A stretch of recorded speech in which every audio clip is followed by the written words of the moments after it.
शुभारंभ पर उनके आज यहाँ पर अवलोकन के अवसर पर आप सब इतनी बड़ी संख्या में यहाँ पर इकट्ठे हुए, तो आप कल्पना कीजिए जब भगवान राम का जन्मस्थली पर राम मंदिर बनकर तैयार होगा तो आप में से कौन कौन आएगा?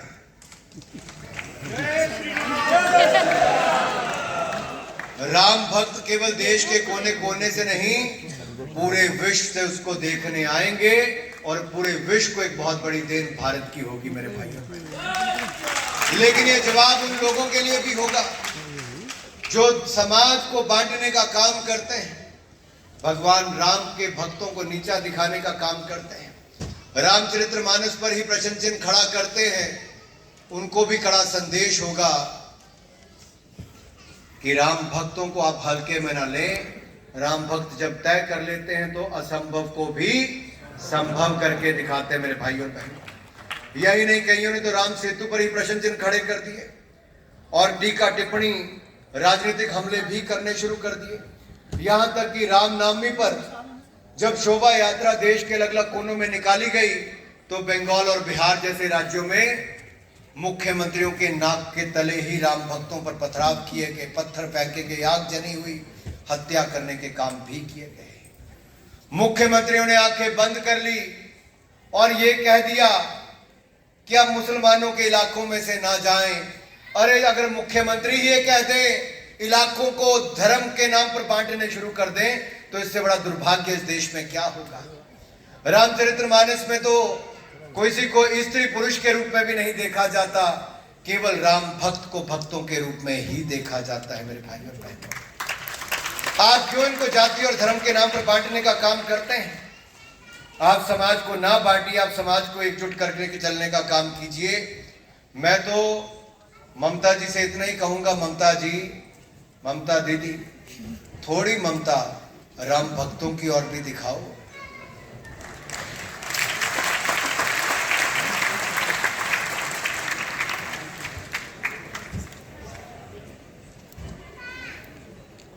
भाई और बहनों, हमें माननीय रक्षा मंत्री जी का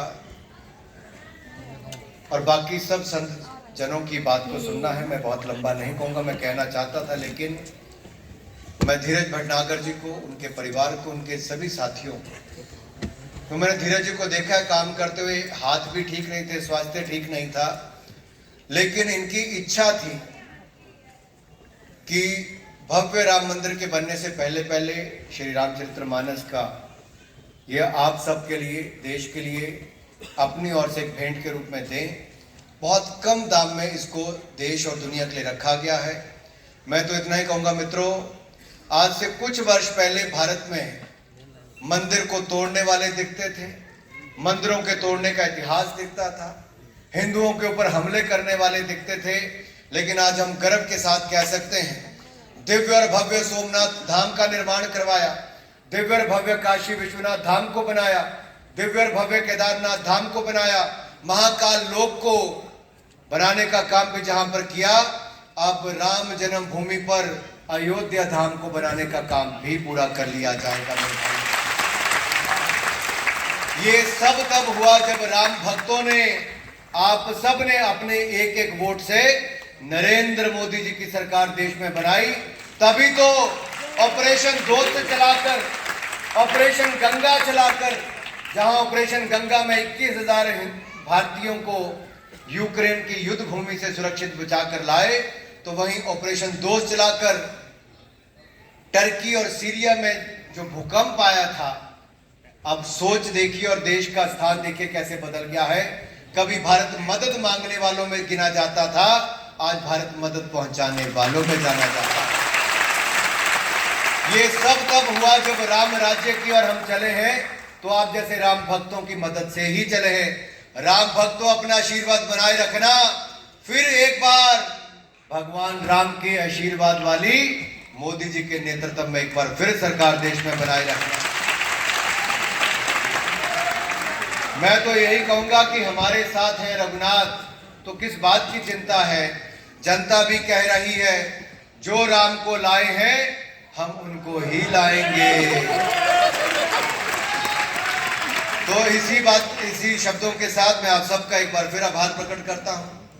और मैं एक बार फिर माननीय रक्षा मंत्री जी का और सभी माननीय संतगण का आभार प्रकट करता हूं जिन्होंने अपना कीमती समय निकाला, और परम पूजनीय शंकराचार्य स्वामी वासुदेवानंद जी का भी बहुत बहुत आभार प्रकट करता हूं कि अपना कीमती समय निकाल कर आए हैं। आप सबका बहुत बहुत धन्यवाद, और सभी संतों के चरणों में नमन प्रणाम करता हुआ मैं अपने स्थान ग्रहण करता हूं, अपनी वाणी को प्रणाम देता हूं। बोले जय श्री राम।